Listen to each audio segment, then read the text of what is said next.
Guys, perang dunia tiga udah di depan mata nih guys. Dan teman-teman tahu nggak posisi Indonesia itu sekarang sedang dalam bahaya. Kenapa? Karena ada pepatah yang mengatakan barang siapa menguasai laut, maka dia akan menguasai dunia. Faktanya banyak orang bilang Indonesia ini negara maritim. Tetapi realitanya, apakah bisa kita menguasai maritim kita sendiri? Karena teman-teman tahu, sebuah negara maju itu biasanya itu mereka berhasil menguasai lautan. Contoh yang paling penting adalah United Kingdom, kerajaan Inggris. Bagaimana cara dia bisa berkuasa begitu besar? Karena dia punya armada laut yang terbesar di dunia. Pada saat itu dia menguasai hampir seluruh bumi ini. Bahkan dibilang sebagai negara di mana matahari itu tidak pernah terbenam. Saking besarnya kerajaan Inggris itu. Mulai dari di India, di Afrika, di Amerika selalu ada kerajaan Inggris. Jadi matahari nggak pernah terbenam di British Empire. Dan salah satu kunci keberhasilan Inggris apa? Dia tahu kalau dia negara dia mau maju, dia harus menguasai logistik air. Sehingga apa yang terjadi ketika dia bilang, gue mau jadi negara maju. Apa yang harus kita lakukan? Angkat macul tanah. Enggak. Apa yang dia lakukan? Kirim tentara ke Mesir. Bikin terusan Suez. Karena terusan Suez itu akan menjadi jalur perdagangan dunia. Maka Eropa Barat bisa menjadi maju.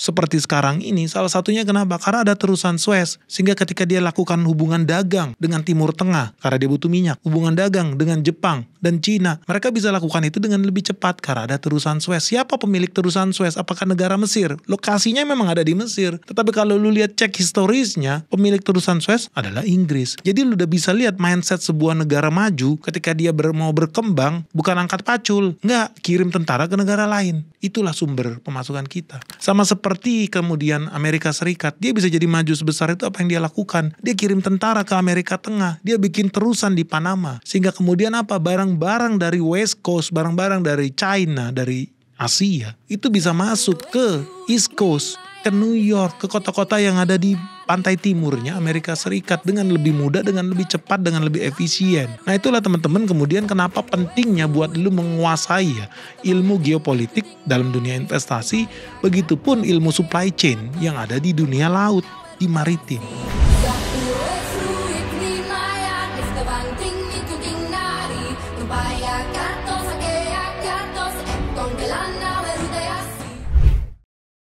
Nah, apa kabar buruknya buat Indonesia? Karena Indonesia nih, ini selalu dibodoh-bodohin. Salah satu hal pelajaran SD gua yang sangat mengganggu sampai detik ini, selalu dibilang Indonesia ini negara kaya raya, Gemaripa, Rojinawi. Bener atau enggak? Ternyata sekarang gua udah sadar itu semua palsu. Apalagi ada yang bilang Indonesia sangat kaya raya dan sangat diuntungkan. Karena posisinya diapit oleh dua samudra. Samudra Pasifik dan Samudra Atlantik. Apalagi sangat strategis, diapit oleh dua benua. Benua Asia dan benua Australia. Faktanya apa betul kita diuntungkan? Dan bisa ambil keuntungan dari situ? Tidak. Inggris kaya raya menguasai terusan Suez. Negara Jerman impor barang, negara Belanda kirim barang, dia dapat duit setiap orang yang lewat terusan Suez. Pinter nggak? Pinter. Indonesia bisa apa? Diapit dua benua, diapit dua samudra, dapat duit kita dari negara kapal-kapal yang lewat. Enggak, cuman melongo aja, pelangap-longo, duitnya masuk ke Singapura. Hebat sekali Singapura ini. Kenapa? Karena perdagangan dari Eropa, dari Afrika, dari Asia, kalau melewati Indonesia, yang namanya selat antara Malaysia dan Sumatera,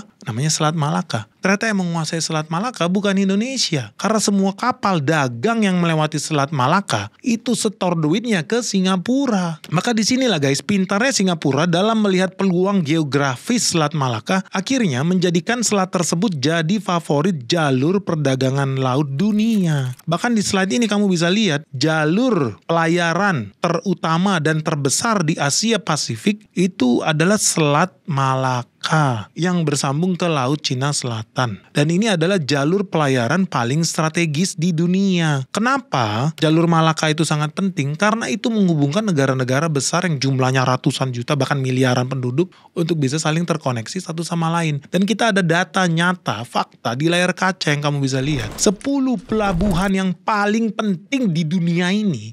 Lu bisa lihat pelabuhan besar kita yang ada di Surabaya atau Tanjung Priok yang ada di Jakarta. Masuk peringkat berapa? Nggak ada. Loh kok aneh katanya lu negara maritim. Gue SD selalu dibilang jangan takut Benny, Indonesia ini negara besar. Kita ini diapit dua benua, diapit dua samudra, kita negara sangat strategis. Terus so what? Untungnya apa buat kita? Goblok. Ngaku-ngaku negara maritim, ternyata 10 pelabuhan tersibuk, terlaris, terkaya yang ada di dunia. Indonesia ini negara kepulauan terbesar di dunia ini. Dapat satu pun gak ada. Inilah bukti ketololan Indonesia betul-betul harus dapat award penghargaan. Gak ada negara setolol itu.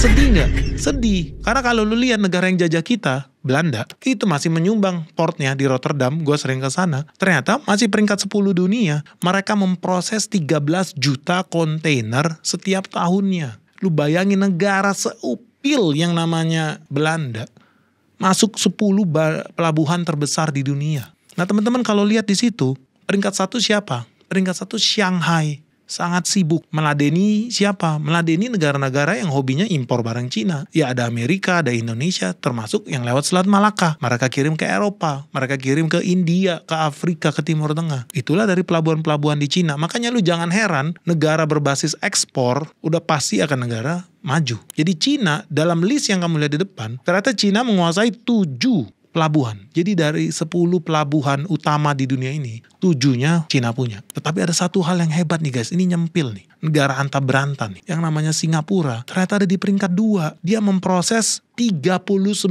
juta kontainer setiap tahunnya. Ini angka dalam TEU atau 20 foot equivalent unit. Jadi setara kontainer 20 feet. Apa yang diproses oleh Singapura itu setara 39 juta kontainer. Nah sekarang gue bilang sama lu, ini betul-betul sebuah kepintaran otak Lee Kuan Yew yang tahu bahwa negaranya ini sangat kecil, tanahnya terbatas, dibanding kita rubah jadi lahan pertanian macul-macul dapat padi beras harga 3.000 per kilo, buat apa? Mendingan kita bikin jadi pelabuhan. Mereka dapat 39 juta kontainer setiap tahun transit di sana. Ya teman-teman bayangin kalau satu kontainer biaya processing aja $10 katakan. Berarti mereka dapat 390 juta dolar setiap tahun. Itu duit triliunan guys. Kita belum ngomong lagi yang soal kontainer 40 feet dan lain sebagainya, tanker dan lain sebagainya. Gila. Itulah hebatnya Singapura. Mereka tahu, oh gue bukan negara basis manufacturing sekarang, gue bahkan menjadi negara service. Fokus kasih service yang bagus, bikin pelabuhan yang bagus, kita bisa layani begitu banyak kapal. Smart, brilliant. Indonesia ngaku-ngaku negara maritim, ngaku-ngaku negara strategis, dapat apa? Ternyata kapal penumpang lewat aja buang kotoran tai di laut-laut Sumatera itu, kita dapat apa? Nggak ada. Dapat limbahnya aja dari kapal itu, buang bensin, buang solar, ngasal limbahnya ke kita. Terus apa artinya kita jadi negara yang katanya strategis itu? Ternyata nggak ada. Nah jadi dari sini kita bisa lihat guys, kenapa pentingnya ya buat negara harus tahu apa kelemahannya, apa kekuatannya, dan dia fokus di sana, fokus untuk menguasai, bahkan sampai menguasai negara lain, bahkan sampai mengirim propaganda ke negara lain untuk melindungi kepentingan nasionalnya. Makanya lu jangan heran, negara seperti Singapura, industri maritimnya dapat menyumbang hingga 7% bagi GDP negaranya. Jadi perdagangan di sektor maritim itu sangat important, sangat penting bagi dunia. Dan itulah yang menjadikan Singapura kaya raya. Sekitar 7% dari GDP produk domestik bruto Singapura berasal dari sektor industri maritim yang ada di Singapura. Makanya teman-teman jangan heran, bahkan perusahaan kapal yang salah satu paling besar di Indonesia, SMDR, itu dia punya hub juga, dia punya company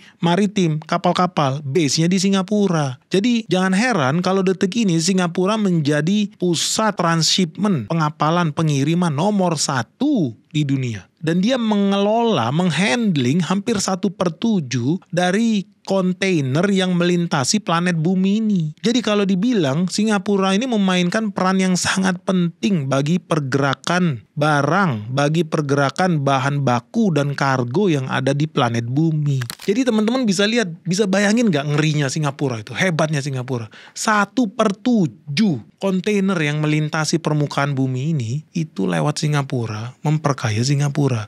Nah yang konyolnya, Indonesia, negara terbesar di Asia Tenggara, tidak nikmatin apapun, nggak dapat apapun, konyol sekali. Padahal kalau dipikir-pikir, Indonesia bisa nggak melakukan? Ya ampun, teknologi apa sih yang nggak bisa dibikin? Apalagi cuma masalah pelabuhan, lu cuma masalah keruk bikin paling dalam, pasang crane yang bagus, yang mahal, yang bisa angkat peti kemas, bikin parkiran, bikin dry dock, bikin stevedoring. Udah, ini bukan bikin roket ke planet Mars bro, ini nggak butuh otak seperti itu. Nggak, itu bisnis yang sulit memang ngirim roket ke planet Mars.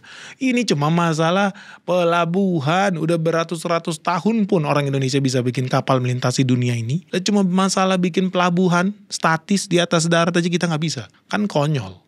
Apalagi kalau teman-teman tahu di dekat Singapura itu punya pulau nih kita Indonesia namanya Pulau Batam. Kenapa sih Pulau Batam nggak bisa bikin yang sama? Aneh. Penasaran nggak lo? Bahkan yang lebih miris lagi ya, salah satu wakil presiden Republik Indonesia mantan Yusuf Kala, ya Dia sih pesimis Batam itu bisa saingi Singapura. Kenapa? Karena pelabuhan kita itu seperti tahun 50-an. Ini sangat ironis. Karena jangankan kita mau mengalahkan Singapura ya. Kita mau mengalahkan Port Klang Malaysia aja nggak bisa. Itu sedih banget. Bahkan Batam berkali-kali itu gagal memenuhi target pemerintah untuk memproses 18 juta kontainer. Nah, ini ada yang salah guys. Tadi kan gue udah bilang bisnis kapal ini gak ribet, sangat gampang. Gue pun bisa lakukan itu, lu pun bisa, sangat mudah.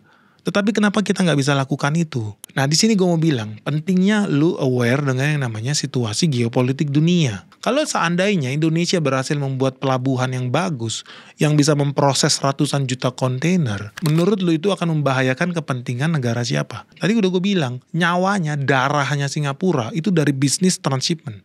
Dari bisnis kontainer, dari bisnis kapal. Kalau Indonesia berhasil bikin pelabuhan yang bagus, apa yang terjadi? Singapura akan mati. Makanya Singapura lakukan segala cara supaya semua kapal, bahkan pesawat terbang, transit di Singapura. Lu jujur aja lah, kalau lu pergi liburan ke Eropa, pasti lu sering naik Singapore Airlines. Atau mungkin lu naik pesawat lain. Kalau pesawatnya merek Arab, dia akan transit di Arab.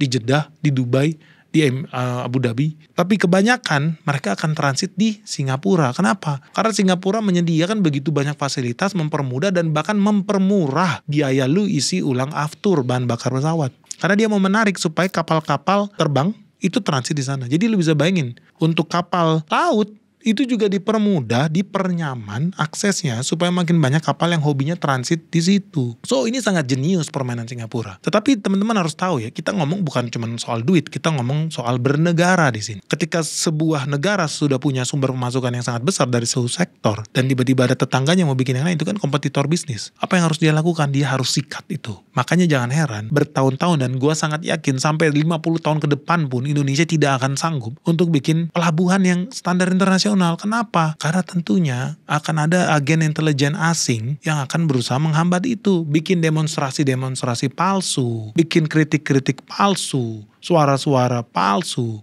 Yang intinya apa? Supaya menolak terjadinya pelabuhan-pelabuhan yang bisa menyaingi Singapura. Makanya lu jangan heran, banyak banget pejabat Indonesia khususnya dari sektor pelabuhan yang ditangkap. Kasus apa? Terima sogok, terima korupsi, segala macam. Yang ujung-ujungnya apa? Ya tidak akan bisa berhasil program Indonesia menjadi pusat maritim dunia. Simpel aja. Ini masalah geopolitik. Singapura pasti rela keluar duit berapapun yang lu mau supaya itu pejabat tutup mulut, supaya itu pejabat jadi korup, supaya itu pejabat tidak kerja, tidak melayani kepentingan bangsa ini, tetapi mereka makan duit haram untuk melayani kepentingan asing. Dan itu hal yang normal.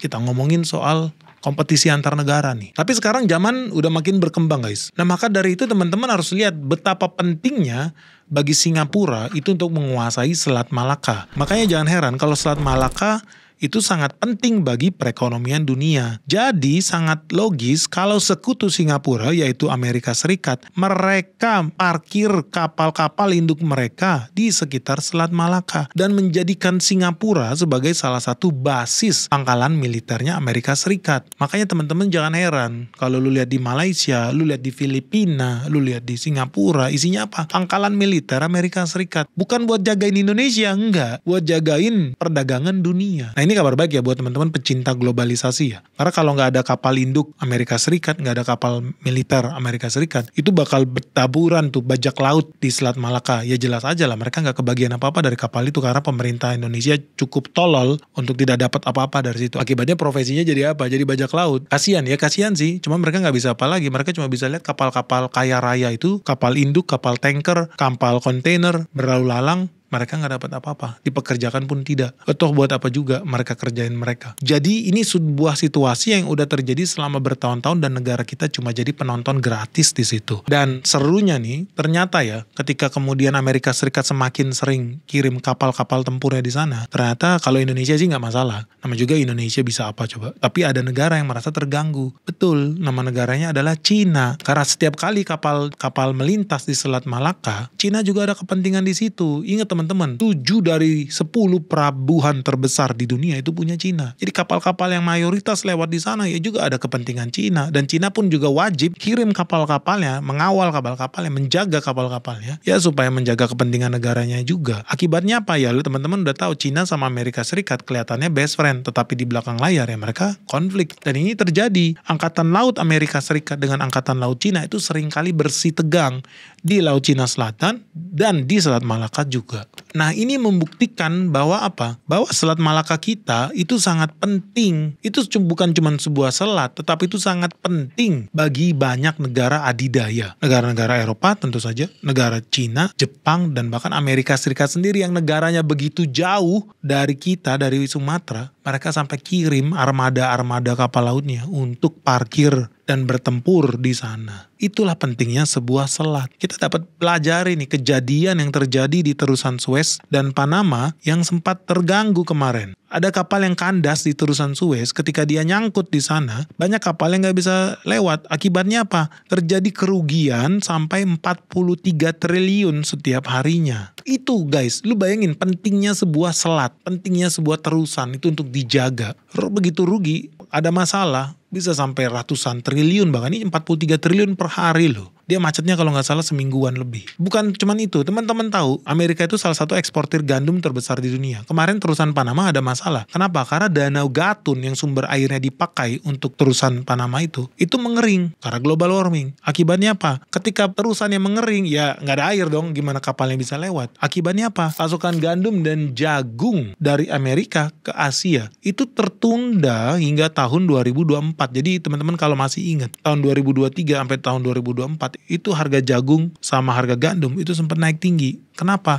Karena Selat Panama bermasalah. Jadi di sini teman-teman udah sadar ya, pentingnya sebuah negara itu menguasai sebuah selat. Nah, sekarang kita udah ngobrol, oke, Amerika negara adidaya punya terusan Panama, Eropa punya terusan Suez. Terus sekarang kita bicara negara adidaya yang mau menguasai dunia sekarang itu adalah Cina.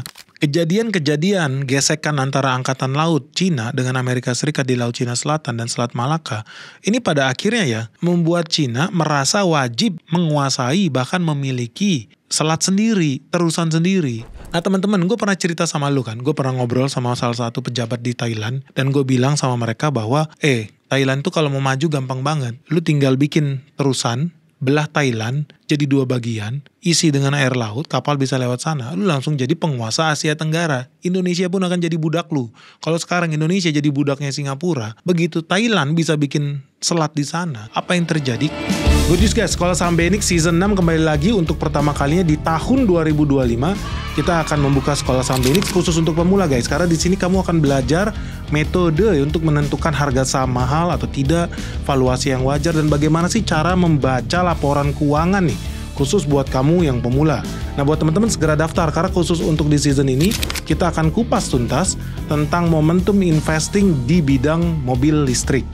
Kenapa ya? Karena teman-teman udah tahu ya, ternyata insentif mobil listrik akan diperpanjang sampai tahun depan dan pastinya bakal menguntungkan banyak perusahaan yang terkait. Nah buat teman-teman yang penasaran dan pengen belajar gimana sih caranya investasi saham khusus pemula, yuk segera daftar Sekolah Saham BNX Season 6 di bulan Februari 2025. Itu ada 8 pertemuan, total 2 bulan kita akan ketemu seminggu sekali. Dan khusus buat teman-teman yang daftar di bulan ini, sampai 30 Desember 2024 ada promo 30% ya. Khusus untuk 30 orang pertama yang mendaftar sampai 30 Desember 2024 akhir bulan ini, kamu dapat diskon ekstra 30%. Kapal-kapal perdagangan dunia itu akan pindah ke Selat Thailand, atau orang suka bilang terusan KRA. Kenapa itu sangat penting? Karena Selat Malaka itu sudah over capacity. Selat Malaka itu sangat sempit guys kalau dibandingkan dengan volume perdagangan dunia dan kapal-kapal yang keluar masuk di sana. Ya bentar lagi itu bisa stuck, dan kalau seandainya itu terjadi, itu bisa membahayakan nyawanya Cina yang sangat bergantung dengan bisnis ekspor impor. Jadi sangat logis bagi Cina buat berinvestasi ke negara seperti Thailand, kucurin duit sebesar-besarnya untuk membantu Thailand membuka terusan Thailand. Nah sebelum kita bahas terusan KRA yang ada di Thailand ini, gue mau kasih tahu dulu sejarahnya gitu loh. Kenapa gue sangat pede waktu itu ngobrol dengan pejabat Thailand. Ini adalah proyek yang revolusioner karena bukan cuma dia bisa bikin bangkrut Singapura, tapi itu bisa menjadikan Thailand sebagai pusat perdagangan Asia Tenggara. Nah ide ini sebenarnya udah ada dari tahun 1677 guys. Jadi pertama kali diusulkan oleh Raja Narai di tahun 1677, raja dari Thailand. Tetapi dalam perjalanannya ide ini banyak kontroversi sehingga timbul dan tenggelam. Terus kemudian ide ini bangkit lagi 100 tahun setelahnya, mencuat lagi di tahun 1870-an. Tepatnya setelah terusan Suez ada dan menunjukkan bahwa kanal buatan manusia itu bisa dipakai.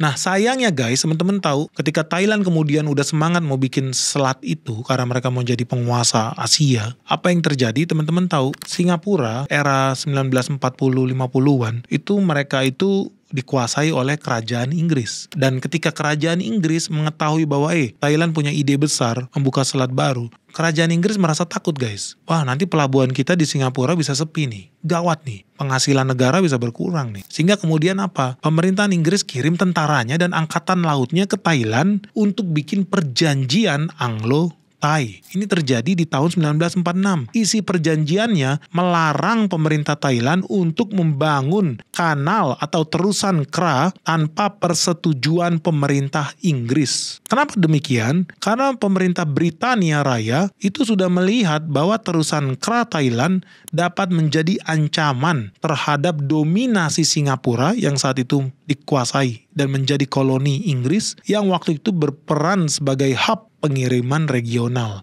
Nah, teman-teman tahu kan, di era itu ya Singapura dan Malaysia itu masih jadi satu. Nah, baik Singapura ataupun Malaysia itu dikuasai karena mereka koloninya Inggris, ya mereka tunduk terhadap kerajaan Inggris. Artinya omzet mereka itu omzetnya Ratu Inggris juga. Nah, setelah pemerintahan Malaysia pecah nih, mereka nggak lagi mau jadi budaknya Inggris. Malaysia menjadi negara berdikari. Kemudian hari Malaysia pun bercerai dengan Singapura. Apa yang terjadi? Timbul lagi harapannya di Thailand bahwa mereka bisa membangun kembali. Dan ini terjadi di tahun 1950-an dan gagal. Terus naik lagi di tahun 1970-an. Tapi sayangnya ya, karena kan sistem di Thailand juga masih ada pemilu. Maka setiap terjadi pemilu, ada masuk pemerintahan baru, proyek ini terus-terusan tertunda. Ya sampai kemudian sekarang kita ngelihat salah satu negara yang akan menjadi penguasa ekonomi dunia yaitu Cina itu mulai mau bergerak ke Thailand dan Thailand dikabarkan akan berpaling ke negara China untuk meminta bantuan pembangunan terusan kra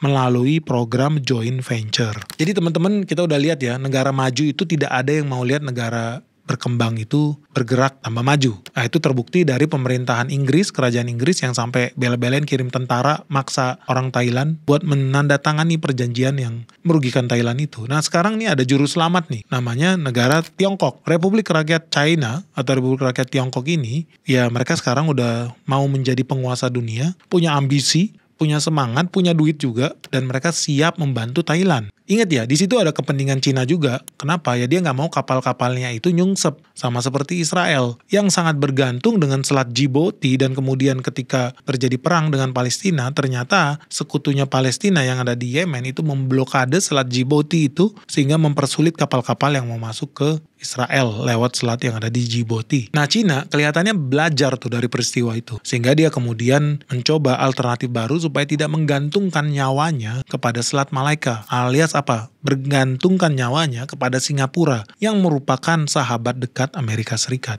Najis dong, gue kan negara maju, gue kan negara hebat. Ya gue kalau bisa gue punya selat sendiri dong. Inggris aja bisa, Amerika aja bisa, kenapa gue gak bisa kan gitu. Sehingga jangan heran untuk membuat terusan kra di Thailand ini, Cina harus menghabiskan uang sebesar 444 triliun. Dan program ini membutuhkan 10 tahun untuk menyelesaikannya. Teman-teman bayangin ya, 444 triliun ini cuma buat gali kanalnya itu doang. Begitu kanalnya selesai, Cina itu harus keluarin lagi duit sekitar 500 triliun untuk membangun infrastruktur di pinggir kanan. Jadi kiri kanan kanal itu harus dibeton, harus dibikin railing, harus dibikin kanal, harus dibikin jalur kereta api, perumahan para pekerja dan lain sebagainya. Itu butuh lagi duit ekstra 500 triliun. Jadi total duit yang harus dikeluarkan Cina itu hampir 1000 triliun. Dan kabar baiknya lagi ya buat Thailand ya, kalau selat ini atau kanal Thailand ini jadi terwujud, itu bakal menyerap tenaga kerja hingga 30.000 orang. Wow, Hebat banget nih. Nah, kalau kanal KRA ini jadi kenyataan, maka biaya lalu lintas pengiriman dari Selat Malaka, khusus untuk biaya pengiriman minyak aja, nggak usah kontainer, itu setiap tahunnya akan berkurang, akan lebih hemat, hingga 500 juta dolar atau sekitar 8 triliun setiap tahunnya. Dan Cina akan memiliki kendali penuh atas kanal KRA Thailand ini. Dan dia bisa mendikte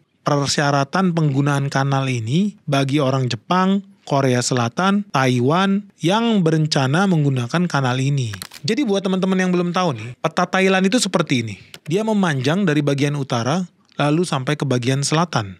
Kalau teman-teman lihat dari jalur kapal ketika masuk ke Asia Tenggara, mereka memang akan melewati sebagian wilayah Thailand, lalu kemudian masuk ke wilayah Malaysia, Singapura, lalu masuk ke Laut Cina Selatan. Nah, selama ini mereka transit di Singapura kapal-kapal ini, isi bensin, makan, taruh kontainer yang mau disebarluaskan lagi ke wilayah Asia Tenggara. Tetapi rute ini itu sebetulnya sangat panjang dan sangat mahal. Karena teman-teman bisa lihat sendiri, dia rutenya melengkung membentuk huruf U. Bayangkan kalau seandainya Thailand yang begitu ramping negaranya, di bagian selatan ya bisa dibelah menjadi dua, dibangun sebuah kanal, sehingga kapal-kapal yang mau berlayar bisa langsung masuk ke Laut Cina Selatan, Thailand, Selat KRA ini, daripada bergerak ke selatan, masuk ke Singapura. Nah tapi teman-teman, kenapa kemudian terusan KRA yang ada di Thailand ini itu nggak jadi-jadi, nggak bikin-bikin? Ya pertama karena ya pemerintah Thailand kabarnya termakan propaganda bahwa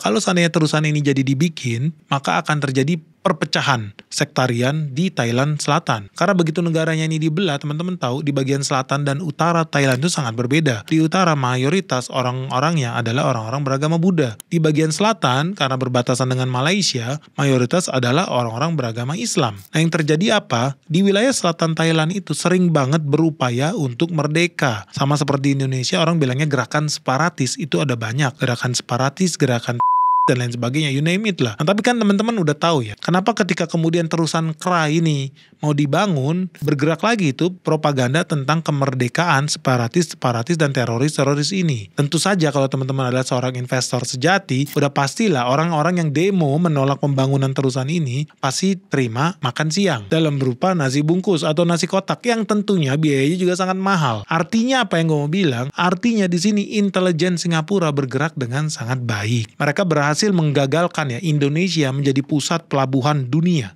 Apakah artinya mereka akan menyerah dengan terusan Thailand? Saya rasa tidak. Dan inilah pentingnya ya mindset untuk menjadi pemain regional. Maksudnya apa Pak? Contoh begini, teman-teman tahu kemarin baru saja rejimnya Assad jatuh di Suriah. Dan siapa yang menjatuhkan dia? Ternyata yang menjatuhkan dia adalah lawan politiknya, aliran Sunni yang didukung oleh ya bangsa-bangsa seperti Turki dan Israel dan sekutunya. Artinya apa? Artinya gini, Turki itu ekonominya di bawah Indonesia buat teman-teman yang belum tahu. Tetapi Turki punya mindset, kalau bisa negara-negara kecil di sekitar gua itu jadi budak gua. Mereka mau jadi pemain regional. Sama seperti United Kingdom, punya pemain mindset pemain global bahkan, bukan regional. Jadi Turki mau melebarkan pengaruhnya kalau bisa sampai Syria, kalau bisa sampai Indonesia bahkan, kalau bisa sampai Irak dan lain sebagainya, karena mereka mau jadi pemain regional. Nah Indonesia kenapa nggak bisa begitu? Kenapa Indonesia yang ada malah justru diintervensi asing, nggak ada mindset kita sudah capek berperang ribut di dalam negeri kita sendiri. Kenapa Indonesia nggak punya mindset? Gue mau menguasai jalur perdagangan dunia, gue mau bikin bangkrut Singapura, gue majuin itu Batam.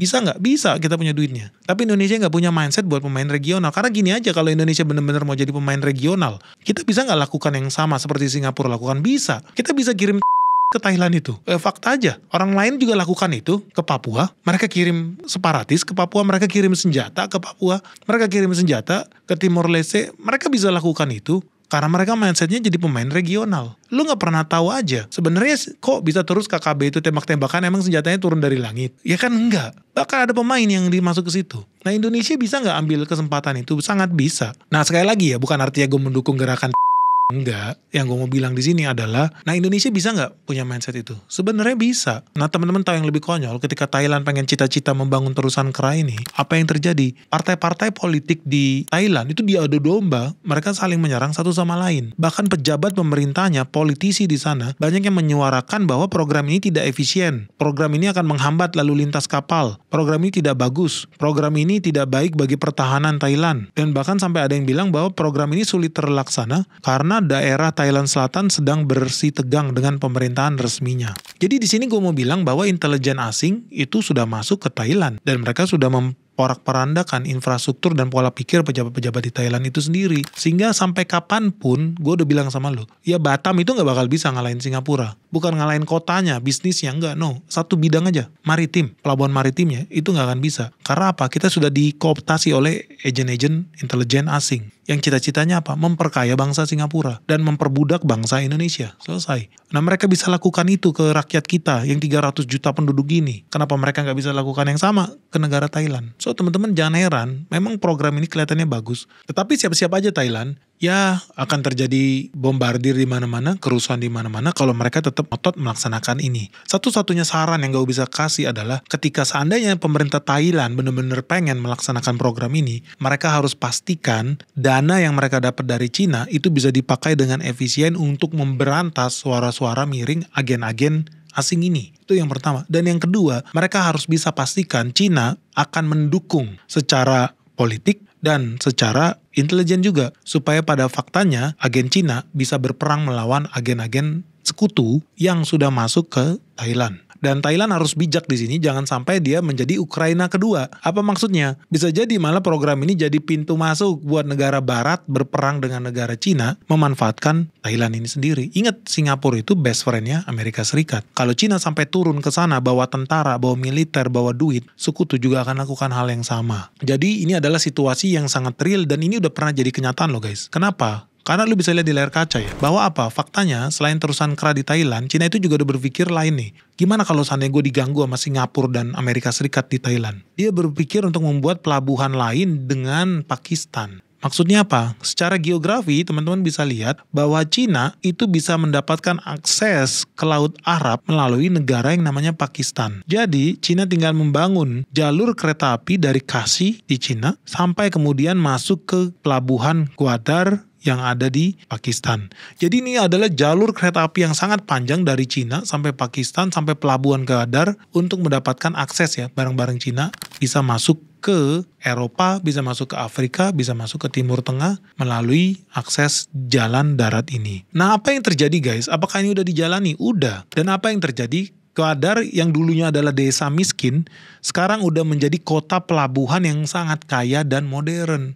Karena duit investasi Cina masuk besar-besaran di sana. Tetapi apa yang terjadi? Sekarang itu terjadi demonstrasi di mana-mana. Banyak orang bilang anti Cina, banyak orang bilang apalagi anti pelabuhan dan lain sebagainya. Kalau lu pikir dengan akal sehat, gue nggak pernah lihat tuh ada orang pelabuhan demonstrasi negara lain. Nggak pernah gue lihat demonstrasi besar. Orang di Indonesia demo karena apa? Karena BBM naik, mungkin karena harga beras naik, gue masih bisa masuk akal. Tapi kalau ada orang demonstrasi di pelabuhan karena yang punya orang asing, gue rasa nggak ada tuh. Artinya apa? Demonstrasinya nggak natural. Artinya demonstrasi yang terjadi di Pakistan karena ada duit asing. Jadi ada gerakan asing yang pengen menghambat kemajuan ekonomi Cina sehingga mereka mau mengirim agen-agen mereka ke sana sampai ke Pakistan untuk ngerecokin Cina. Ngeri nggak? Tapi itu yang harus kita salut dengan mindset negara-negara maju ya. Mereka mindsetnya adalah menguasai dunia ini, menguasai planet ini. Indonesia mindsetnya gimana caranya menguasai Purworejo. Nggak masuk akal. Gimana mindsetnya supaya anak gue dapat kerjaan kalau gue turun. Kok mindsetnya begitu ya? Kenapa mindsetnya gimana caranya Indonesia menguasai Singapura? Indonesia menguasai Asia Tenggara. Kayaknya kita belum sampai ke sana guys. Ujung-ujungnya apa? Ya mereka sibuk aja kirim ideologi ke Indonesia. Kirim propaganda ke Indonesia. Yang ujung-ujungnya apa ya? Indonesia nggak bisa jadi negara maju. Tapi syukurnya guys, kita bisa ambil pelajaran ya dari Thailand. Ketika dia melihat ada potensi negaranya bisa jadi hancur karena selatan kera, bersyukur nih guys, ternyata Thailand ini pintar juga. Mereka bisa lihat negara mereka bisa jadi sarang perang proksi antara Cina dengan Amerika Serikat dan Singapura karena masalah terusan kera di Thailand ini. Mereka kemudian bikin program baru juga yang namanya jembatan darat. Jadi mereka mau bikin jembatan darat yang kurang lebih sama lah, menghubungkan bagian timur Laut Cina Selatan dengan bagian barat Laut Andaman, tapi lewat jalan darat. Dan hebatnya program ini tidak dipresentasikan ke Cina duluan, tetapi dipresentasikan ke Amerika Serikat. Jadi pada tahun 2023, Thailand ini nggak kehilangan akal nih buat dapet cuan dari perdagangan laut di dunia ini. Dia bercita-cita membangun jembatan darat dengan nilai investasi 285 triliun. Jembatan darat ini akan dibangun sepanjang 90 km yang akan menyambungkan pelabuhan Ranong dan Chumpon yang ada di ujung barat dan timur Thailand. Jembatan darat ini akan memiliki kapasitas untuk menampung 20 juta kontainer setiap tahunnya. Ya, harapannya bisa mengambil kue hampir 70% dari kue yang dimiliki oleh Singapura dari perdagangan di Selat Malaka. Nah, yang membedakan dengan proposal terusan Kra adalah jembatan darat ini nggak perlu gali kanal, tetapi cuma membuat koneksi darat, yaitu apa? Jalur kereta api, jalur tol, jalur pipa-pipa yang akan dibangun di atas daratan Thailand. Jadi mereka nggak perlu membelah Thailand yang dianggap bisa memecah Thailand menjadi Thailand Utara dan Selatan. Nah, pintarnya Perdana Menteri Thailand Srettha Thavisin itu mempresentasikan program ini di Asia Pacific Economic Cooperation alias APEC Summit di San Francisco. Nah, program ini digadang-gadang akan menjadi mega project dunia yang akan mengurangi durasi pengiriman barang lewat Selat Malaka menjadi 6-9 hari lebih cepat. Nah, jadi teman-teman di sini kita bisa lihat Thailand itu belajar dari kasus yang terjadi di Indonesia. Sempat terjadi tarik ulur tuh, investor MRT di Indonesia kan dipegang Jepang. Ya, kenapa Jepang bisa dapat? Ya, karena Indonesia mau pelihara hubungan baik dengan Jepang. Karena Jepang udah komplain kereta cepat antara Jakarta dengan Bandung kok yang menang Cina, namanya KCIC, kereta cepat Indonesia-China. Jepang mendidih kebakaran jenggot dan dia minta, kasih gue juga project dong. Lu jangan lupa Indonesia, lu kan budak Jepang. Masa lu kasih makan Cina? Jepang dong kasih makan. Sehingga kemudian lu jangan heran. Trade off-nya supaya Jepang ini gak marah, dia dikasih proyek MRT. Nah, sekarang teman-teman bisa lihat. Ternyata Thailand ambil ilmu geopolitik yang sama. Bahwa apa? Wah, kayaknya gak bijak juga nih gue kalau terlalu dekat ke Cina. Nanti gue diacak-acak nih sama Amerika Serikat. Sehingga kemudian dia kasih opsi. Gimana kalau Amerika Serikat lu pegang deh ini yang namanya jembatan darat ini. Sehingga dia kemudian bikin presentasi itu tidak di Cina duluan, tapi di Amerika Serikat. Ya kalau lu mau suka, ambil ini. Lu bisa menjadi penguasa nih. Ya kalau lu gak mau juga, ya gue tawarin ke Cina, sah-sah aja dong. So inilah pentingnya teman-teman penguasaan aspek geopolitik dalam jalur bisnis perdagangan yang ada di dunia yang hubungannya ujung-ujungnya mempengaruhi keputusan investasi kamu. Nah, pertanyaannya nih teman-teman, kamu setuju nggak kalau Thailand itu membangun perusahaan Kra yang sudah pasti akan membangkrutkan Singapura? Atau mendingan dia bikin jembatan darat aja pakai duit Amerika Serikat. Ya anyway, Indonesia cuma jadi penonton sih. Seperti yang udah-udah, Indonesia jadi penonton yang baik aja di situ. Fungsinya nanti impor barang di Thailand karena Thailand bakal jadi hubnya perdagangan dunia. Atau jangan-jangan Indonesia harus ambil kesempatan juga dari sini menjadi pemain regional, bukan cuma pemain tarkam kelas kampung. Indonesia bisa juga menjadi pemain regional dengan agen-agen intelijen kita yang semoga bisa bahasa Thailand. Kalau Singapura aja bisa, ngacak-ngacak negara lain, kok Indonesia nggak bisa? Yang kedua, kenapa sih Indonesia nggak bisa bikin pelabuhan yang besar di Batam? Kasih dong komentar kalian di bawah ini. Apakah sebegitu nikmatnya duit dari Singapura? Sehingga kemudian banyak pejabat kita yang mendadak jadi goblok dan tolol. Yuk segera tulis di kolom komentar di bawah ini. Gimana caranya sih supaya Indonesia bisa jadi pemain global di bidang perdagangan laut yang ada di dunia ini. Oke guys, semoga video ini bermanfaat. Salam sehat, salam cuan, bye-bye.